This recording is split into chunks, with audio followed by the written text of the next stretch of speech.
స్థానిక సంస్థల MLC vote హక్కును ఏలూరు ఎంపీ కోటగిరి శ్రీధర్ వినియోగించుకున్నారు. సోమవారం పట్నంలోని ఎంపీడీఓ కార్యాలయం వద్ద ఏర్పాటు చేసిన పోలింగ్ కేంద్రంలో ఎంపీ శ్రీధర్ ఓటు వేశారు. అనంతరం ఆయన మీడియాతో మాట్లాడారు.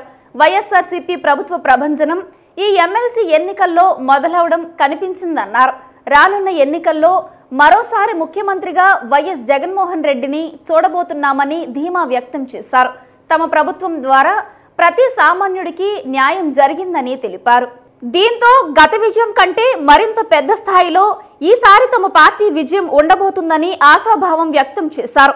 ఎంపీ వెంట వైఎస్ఆర్సీపీ ఉభయ గోదావరి జిల్లాల బూత్ కన్వీనర్ల కోఆర్డినేటర్ బీవీఆర్ చౌదరి, పామరు నియోజకవర్గ పరిశీలకులు మండవల్లి సోంబాబు తదితరులు ఉన్నారు.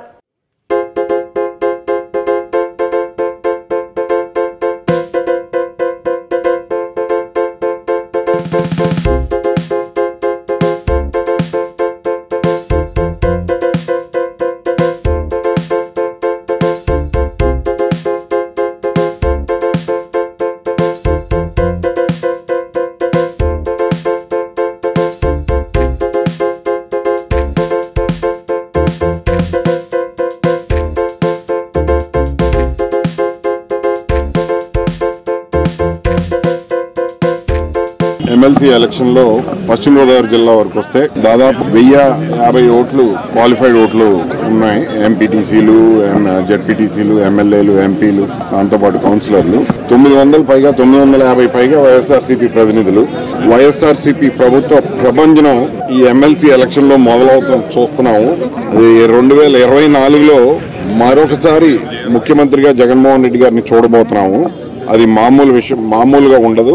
గతంలో 151 సీట్లు వచ్చినాయి. ఈసారి 175 సీట్లు రావాలని కోరుకుంటున్నాము. దానికి కారణం మానవత్వం, మంచితనంతో చేసిన పరిపాలన. ప్రతి సామాన్యుడికి, ప్రతి మనిషికి దాదాపు 80% జనాభాకి ఆంధ్ర రాష్ట్రంలో ఈరోజు వైఎస్ఆర్సీపీ ప్రభుత్వం ద్వారా, పరిపాలన ద్వారా న్యాయం జరుగుతుంది. తప్పకుండా ఈసారి ఆ అభిమానం ఓటు రూపంలో ఈ రోజు మొదలైన ఎమ్మెల్సీ ఎలక్షన్ ద్వారా చూడబోతున్నాము. ఆ తర్వాత 24లో మరొకసారి జగన్మోహన్ రెడ్డి గారిని ముఖ్యమంత్రిగా చూడబోతున్నామని మీ అందరికీ స్పష్టంగా